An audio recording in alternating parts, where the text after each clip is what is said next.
Hi, my name is ZaKaiRan, and welcome to another one of my outrageously amazing, insanely enlightening master keys of creation about how to be the unlimited master of creation that you truly are to easily create and attract the joy and well-being and abundance and love and freedom that you desire and literally make all your dreams come true. You'll find tons more self-empowering goodies to help you become a conscious, deliberate creator at my website at ZaKaiRan.com and, of course, my YouTube channel and podcast channel, The Master Keys of Creation. All right, so here we go.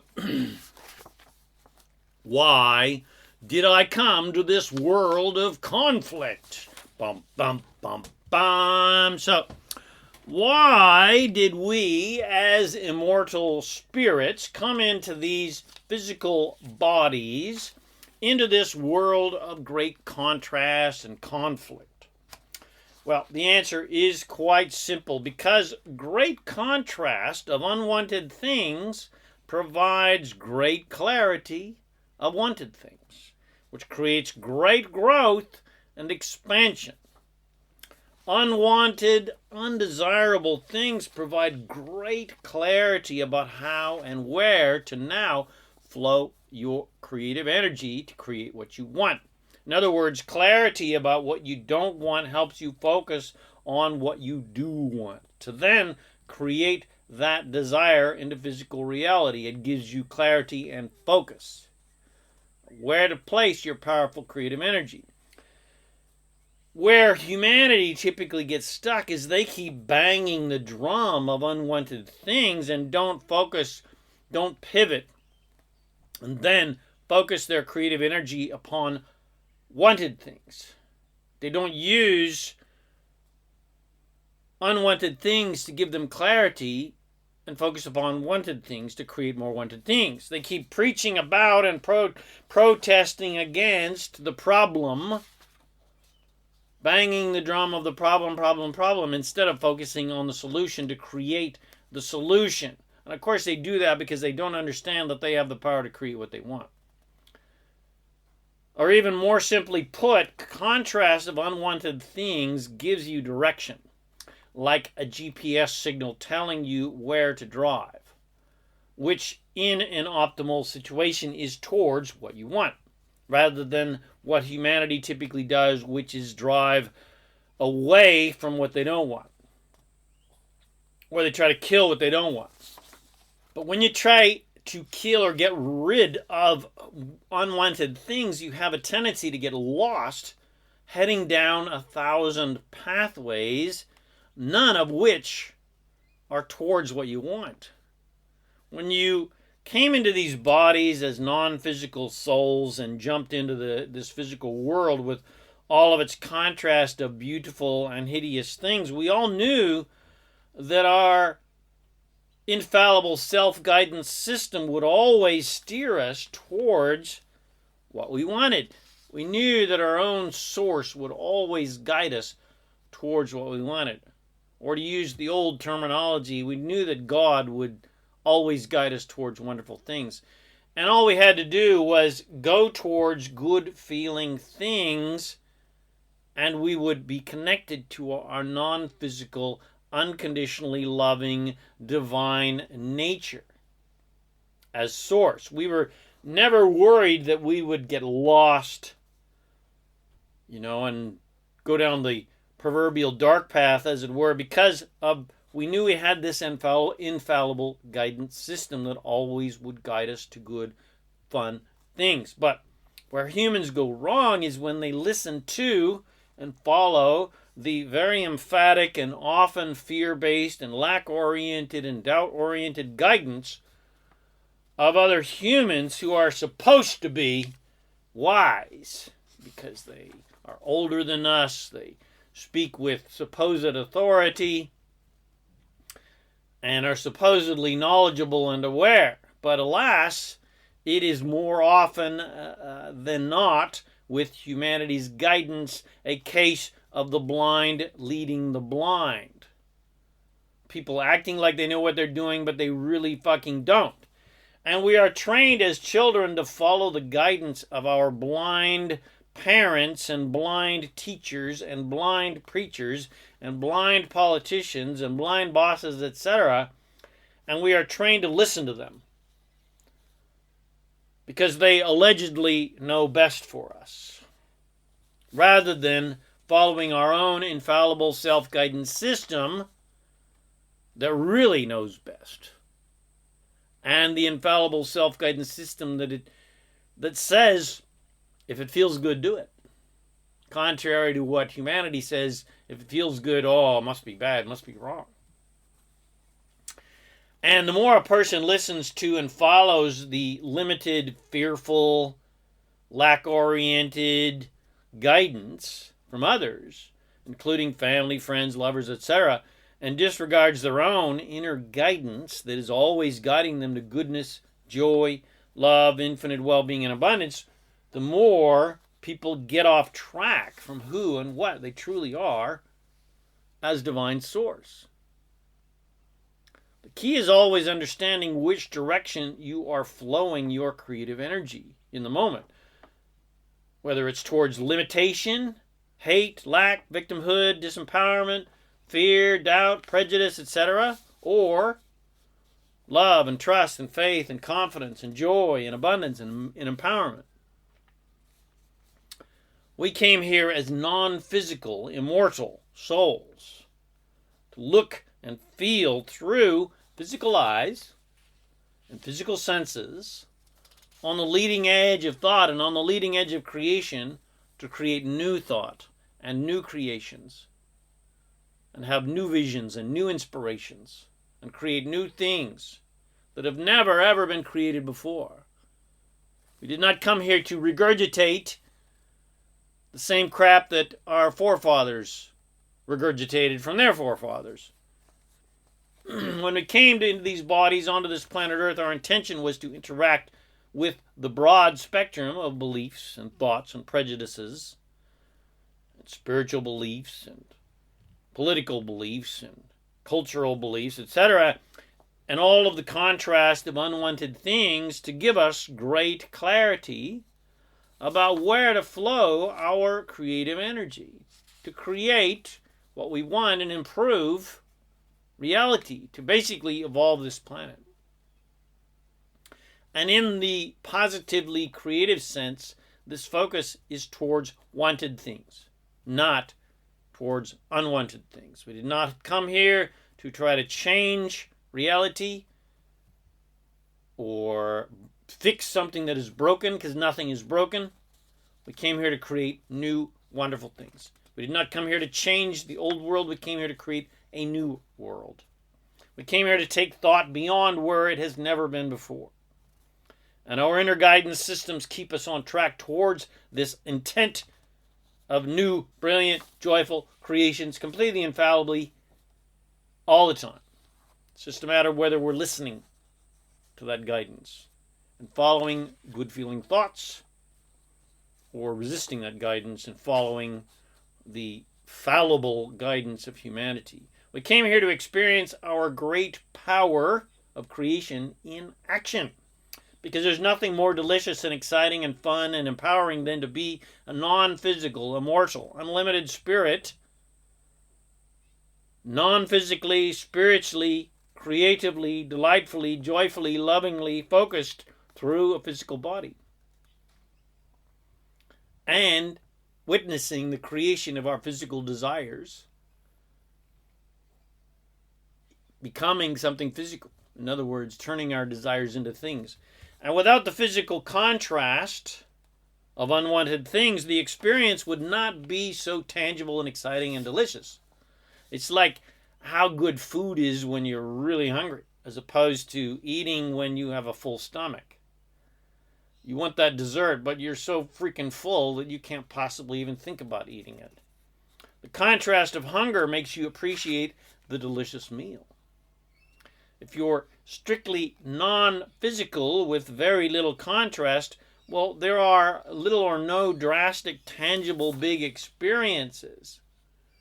So you don't really have very many desires for improvement and expansion. Everything is just non-stop bliss with little or no variance from that norm. So jumping into a body really helps you appreciate the blissful alignment of our non-physical selves. So why else did we come here into this world of conflict and diversity and contrast? Well, for the joy and fun and adventure of it. Simply. No other reason.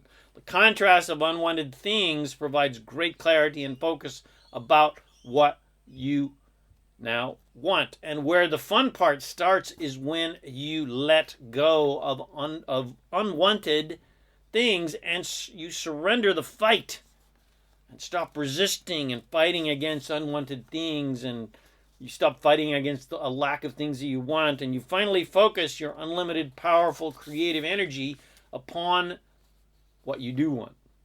And then actually create those desires into your physical reality because of your very powerful, unlimited focus. And you then delight in your awesomeness. I created that. I'm a freaking legend. And I created that just by focusing on it, just by desiring it, just by allowing it. No other reason. I didn't have to prove myself to get it. I didn't have to worship anyone to get it. I didn't have to please anyone to get it. I just asked for it, and I let it come. I asked, I allowed, I received. That's relishing in your unlimited power. Learn how to relish and imbibe in and eat and grok and enjoy the deliciousness of your unlimited creative power, because you can tangibly feel that power and you can see it at work when you are a conscious, deliberate, creative reality, when you decide you want something and then you just allow it to come and it comes. And there's nothing more fun than feeling your own infinitely creative power of creation. That's one of the main reasons we came here.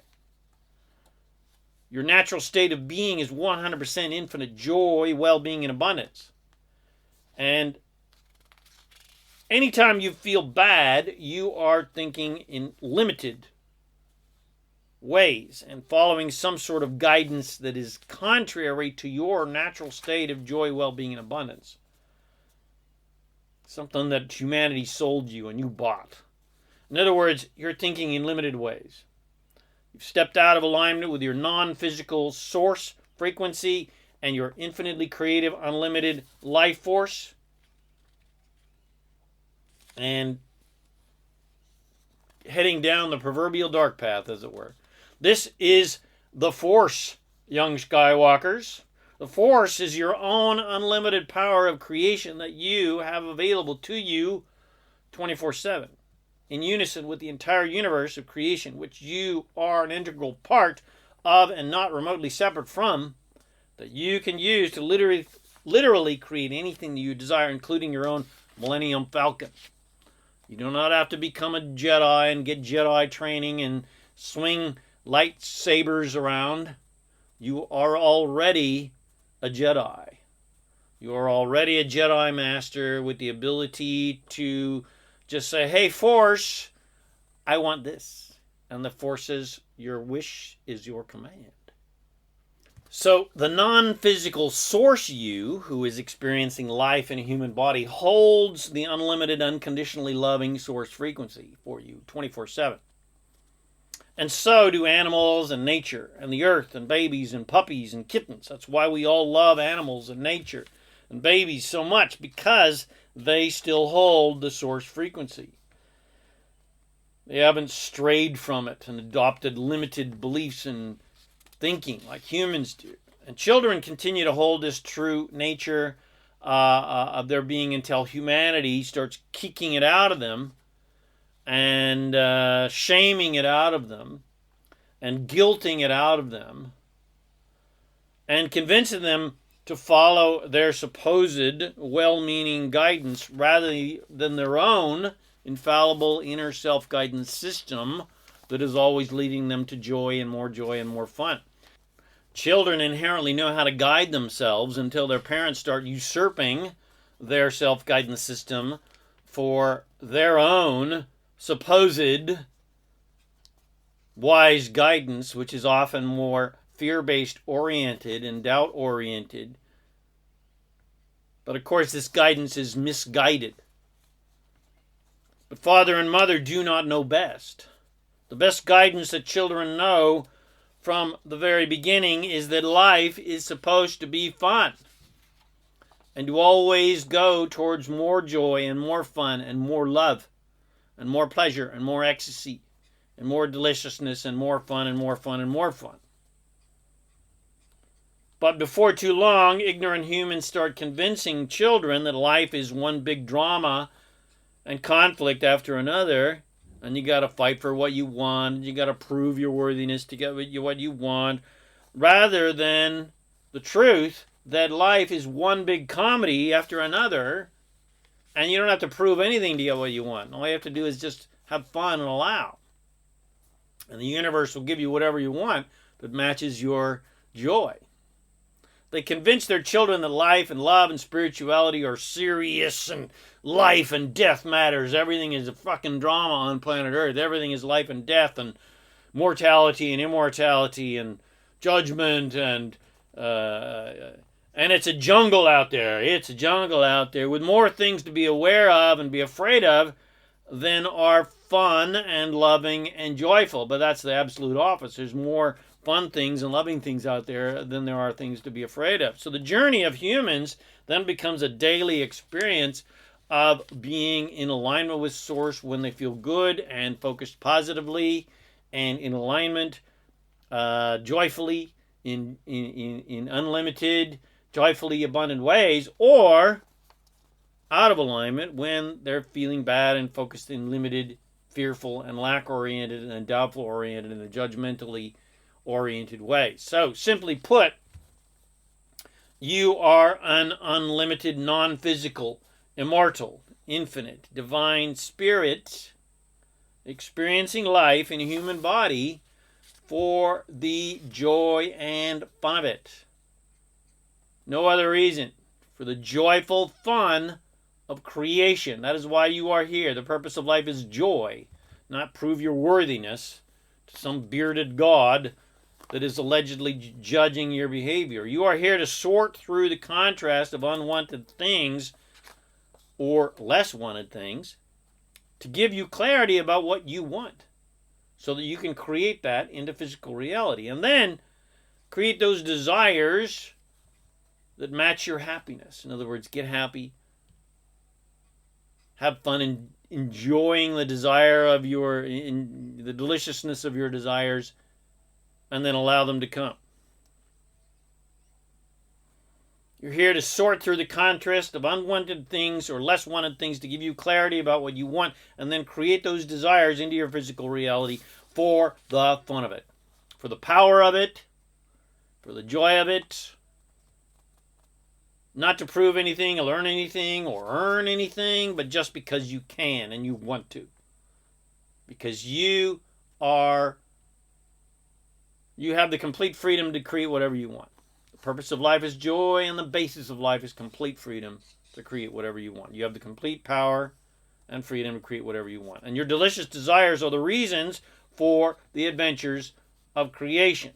Not to amass goodies to somehow prove your worthiness to other humans or prove how ethical or moral you are to some sort of judgmental God. But again, just for the fun of it. Because we are really all cosmic children who just want to play every day and have nonstop fun.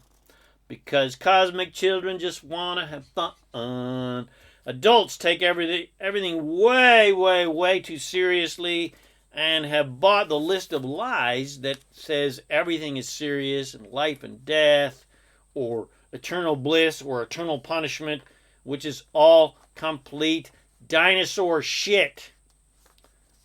I overemphasize dinosaur shit. Imagine that big pile of shit. Nothing serious at all is going on down here on planet Earth or in the physical world at all. Nothing serious is going on because the purpose of life is joy, not prove your worthiness. The purpose of creation is joyful creation. Nothing serious is going on down here because there is no such thing as a judgmental overlord of a God who's insecure and needs you to prove how good you are and worship him, etc. It's all bullshit, bullshit, bullshit. There's no judgmental overlord God that is checking his naughty and nice list every moment of every day to see who gets favor and who gets spanked. That's a big giant pile of childish, fearful T-Rex pile of poop. So it's time to do what you really came to planet Earth to do, and that is to have fun. Stop taking life and money and career and relationships and love and sex and gender and family and careers and children and politics and spirituality and religion, etc. so fucking seriously, because there is no right way to think or believe or act or do, etc. There's no rules. There is no such thing as commandments in the universe. The only commandment is the law is the law of attraction. You and you alone are in charge of your life. Destiny, supposed divine destiny, some sort of divine control from some master overlord, is complete brontosaurus crap. Rules and commandments are big piles of pterodactyl shit. There's only one law in the universe, and that is the law of attraction. I repeat, there's only one law in the universe, and that is the law of attraction. I repeat, there's only one law in the universe, and that is the law of attraction. You create what you're thinking about. Whatever you think about, you create more of. Whatever you're focused upon, you attract more of. Law of attraction states whatever you want, you can have it. Whatever you're focused upon, you're going to get more of it, whether you want it or not. And wherever you focus your unlimited creative power, you'll create more of that and attract more of that. Unconditionally. Whether you like it or not. In other words, the only law of attraction caveat is the law of attraction is completely unconditional in nature. Which means if you focus on unwanted things, the law of attraction will graciously serve you up more unwanted things, because that's where you're focused upon. That's what you're saying to the universe is more important to you than anything else. And if you focus on wanted things, the unconditional nature of the law of attraction will serve up to you more wanted things, because that's where you're focused. That's where your creative power is focused. That is what you are implying to the universe is important to you. So, of course, the unconditional nature of the law of attraction will serve up more wanted things for you. So stop going to the cosmic restaurant and ordering things on the menu that you don't like and don't want. And just order the fun stuff on the menu that you do want and do like. That's why you came to planet Earth. You didn't come to planet Earth to get rid of bad things. You didn't come to planet Earth to fight against evil or fight against the evil cabal, as it were, and somehow vanquish the darkness so that light can prevail. That's another big pile of bullshit. Just enjoy your delicious meal of things that you like, love, and appreciate, which attracts more wonderful things to like, love, and appreciate forever and ever and ever. And remember, you can eat as much dessert, you can eat as much fun, wonderful, blissful, exciting, juicy, delicious things in life as you like, and you won't get fat. You'll just have tons of fun and more fun and more fun and more fun and more fun. And your life will be filled with more love and more joy and more adventure and more excitement and more bliss forever and ever. So I hope you enjoyed my vodcast. Why did I come to this world of conflict? And it has helped you get back on track to your true divine purpose in life, which is to have an absolute shitload of fun, creating what you want, enjoying the contrast of life, creating more fun things, experiencing those fun things, experiencing the deliciousness and the sensuality and the sexuality of life. And it helps you let go of all of the bullshit that society sold you, that life and love and relationship and spirituality is one big-ass drama, and you must prove your worthiness and do the right things and say the right things. Let go of that big-ass pile of dinosaur shit, please. And I hope it helped you realize that life is actually one big comedy. Not a big drama and a big conflict and a big war. Life is one big comedy, so make it a comedy. Make it, as I always end my podcast, make life a holiday. Make life fun. Make life an adventure. That's why you came here. No other reason. So, I hope you enjoyed this podcast entitled, what the heck is the name of it? Why did I come to this world of conflict? If you enjoyed this, please share it with your friends to bless them with these amazing teachings. Please subscribe to my YouTube channel and my podcast channel entitled The Master Keys of Creation. There's over 300 amazing videos and podcasts there to help you become a conscious, deliberate creator of reality and live an absolutely immensely joyful life. Come visit me at ZaKaiRan.com for lots more self-empowering goodies as well. Thanks again for watching my video or listening to my podcast. My name is ZaKaiRan, and I help success and joy-minded people create the happy, abundant lifestyle you love. And I wish you immense joy and abundance on your magnificent journey of divine creation. Remember to make life a holiday. Remember to make life an adventure. Remember to make life a shitload of fun. Woohoo!